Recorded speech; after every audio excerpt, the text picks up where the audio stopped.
अस्सलाम वालेकुम, आदाब। आज बात करते हैं ओपियम या अफ्यून की, मजीद आसान अल्फाज में अफीम की। ये एक कुदरती तौर पे पाए जाने वाला मवाद है जो कि पोपी प्लांट से हासिल किया जाता है। इस प्लांट का साइंटिफिक नेम पापावर सोमनिफेरम है और इसके अंदर बहुत सारे कुदरती एल्कलॉइड्स पाए जाते हैं जिनके अंदर मॉर्फिन, कोडीन और थीबेन वगैरह सरफेस है। ये सारे एल्कलॉइड एनाल्जेसिक इफेक्ट रखते हैं। एनाल्जेसिक मान लो तो दर्द को खत्म करते हैं और एक खुमार से चढ़ाते हैं। इन एल्कलॉइड्स को खासकर मॉर्फिन को हमारी दर्द कश अद्वियात के अंदर इस्तेमाल किया जाता है और ये अद्वियात उन पेशेंट को दी जाती है जो मेजर सर्जरी से गुजरे होते हैं ताकि दर्द के एहसास को कम किया जा सके, जैसा कि ओपन हार्ट सर्जरी, जैसा कि सी सेक्शन। लेकिन एक लंबे अरसे से लोग इस अफ्यून या अफीम का गलत इस्तेमाल कर रहे हैं। लोग इसको टेनिस स्पून, दर्द या थकावट को खत्म करने के लिए इस्तेमाल करते हैं। एक रिपोर्ट के मुताबिक 2023 में अमेरिका के अंदर 68,000 लोग अफीम के ओवरडोज की वजह से अपनी जान से हाथ धो गए। इस वीडियो के अंदर हम अफ्यून की तारीख के बारे में डिस्कस करेंगे कि पहली बार यहाँ पर कहाँ पे काश्त की गई और ये हमारी बॉडी में किस तरह से काम करती है और इसके लॉन्ग टर्म इस्तेमाल से हमारी बॉडी में क्या कॉम्प्लिकेशन हो सकती है। और लास्ट में हम बात करेंगे ट्रीटमेंट की, कि अगर कोई बंदा इस नशे में मुब्तला हो जाता है तो वो कैसे छुटकारा पा सकता है। अफ्यून की तारीख हजारों साल पुरानी है और ये कई तहकीकों तक फैली हुई है। तकरीबन 5000 कबल मसीह में अफ्यून की काश्त का आगाज वजीरा रोम के इलाका में हुआ और 3000 कबल मसीह में सोमरी कौम ने इसे खुशी का पौधा करार दिया। मिस्री, मुसलमानों, यूनानियों ने भी इसे तिब्बी मकासद के लिए इस्तेमाल किया और अबू सीना की तिब्बी किताबों के अंदर इसका तज़किरा मिलता है। उसके बाद 19वीं सदी में ईस्ट इंडिया कंपनी ने चीन के अंदर अफ्यून की तजारत को फरोग दिया और इससे चीन के अंदर अफ्यून की लत आम हो गई और इसके नतीजे में काफी जंगें भी हुई।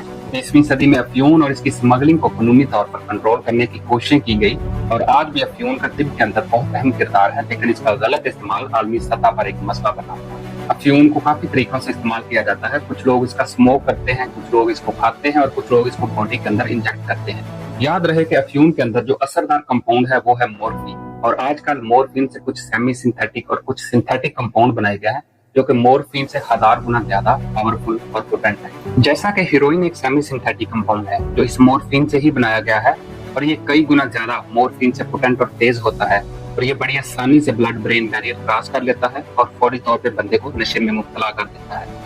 और ये वही हीरोइन है जो लोग अपने बाजुओं, टांगों पर इंजेक्शन की सूरत में डाल रहे होते हैं। और आपने फुटपाथ पे कुछ पड़े हुए लोग देखे होंगे जो इस हीरोइन को अपने वेन्स के अंदर इंजेक्ट कर रहे होते हैं। इसके सेल पे, इसके इस्तेमाल पे सख्ती से पाबंदी है, लेकिन मेडिकल स्टोर वाले इसको गैर कानूनी तौर पर फरोख्त कर रहे हैं। इसी तरह कुछ फुली सिंथेटिक कंपाउंड भी मॉर्फिन से बनाए गए हैं, जैसा कि फेंटानाइल। ये फेंटानाइल मॉर्फिन से 1000 गुना ज्यादा नशावर और एनर्जेटिक इफेक्ट रखता है। तो अब बात करते हैं कि ये अफ्यून हमारी बॉडी के अंदर, हमारे जिस्म के अंदर किस तरह से असरअंदाज होती है। हमारे जिस्म में हमारे दिमाग, रीढ़ की हड्डी और दूसरे हिस्सों में कुछ ओपियोइड रिसेप्टर्स होते हैं। आसान अल्फाज में रिसेप्टर एक ताले की तरह काम करते हैं और हर ताले की एक स्पेसिफिक और मुनफरिद चाबी होती है। इसी तरह ओपियोइड रिसेप्टर एक ताले का काम करते हैं हमारे जिस्म के अंदर और यहाँ अफ्यून या हीरोइन वगैरह चाबी का काम करता है। जब हम अफ्यून का इस्तेमाल करते हैं तो इसके अंदर मौजूद कंपाउंड जैसा कि मॉर्फिन हमारे जिस्म के अंदर कापा, डेल्टा या म्यू ओपियोइड रिसेप्टर्स के साथ जाकर बाइंड हो जाती है और उसके अंदर कुछ तब्दीलियां करती है। ये ऐसा ही है जैसे आपने गाड़ी की चाबी लगाई और उसको स्टार्ट कर दिया।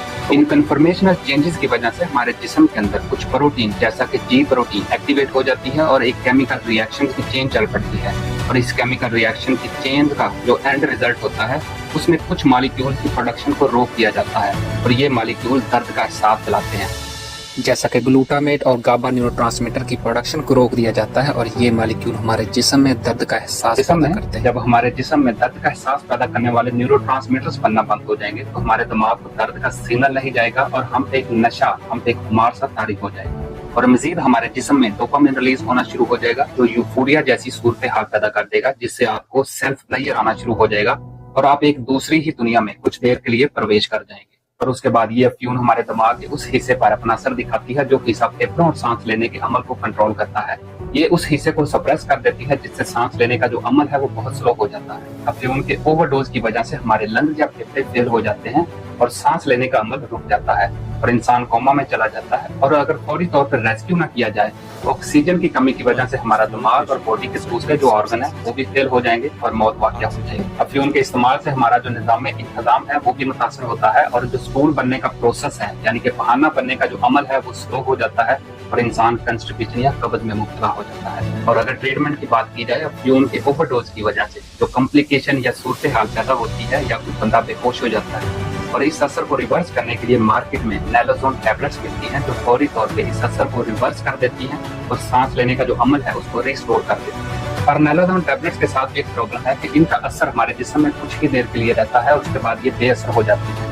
لیکن اچھی بات یہ ہے کہ اس سال ایک نیا کمپاؤنڈ 368 ڈسکور ہوا ہے جو نیلوزون کے اثر کو 100 گنا تک بڑھا دیتا ہے، اور یہ پیشنٹ کو نیلوزون کے ساتھ کمبائنڈ فارم میں دیا جاتا ہے۔ 2023 کی ایک رپورٹ کے مطابق پاکستان میں روزانہ تقریباً 70 لاکھ لوگ ان نشاور ڈرگز کا استعمال کرتے ہیں، اور ان نشاور ڈرگز میں کینابیس، افیون اور آئس سرپ بیچتے ہیں، اور ان لوگوں میں زیادہ تعداد ان لوگوں کی ہے جو سیکسول پلیجر اور لانگ انٹرکورس کے لیے ان ڈرگز کا استعمال کرتے ہیں۔ ویڈیو کے لاسٹ میں والدین سے یہ ریکویسٹ کروں گا کہ ہماری جو گورنمنٹ، ہمارے جو اسپیسیفک ادارے ہیں ان ڈرگز کی اسمگلنگ اور ان کی فروخت پر پابندی لگانے میں ناکام ہو چکے ہیں۔ آپ لوگوں نے خود ہی اپنے بچوں پہ نگاہ رکھنی ہے، ان کی کاؤنسلنگ کرنی ہے، کیونکہ ان ڈرگز کا لانگ ٹرم استعمال نقصان کے علاوہ کچھ نہیں ہے۔ See you in next video.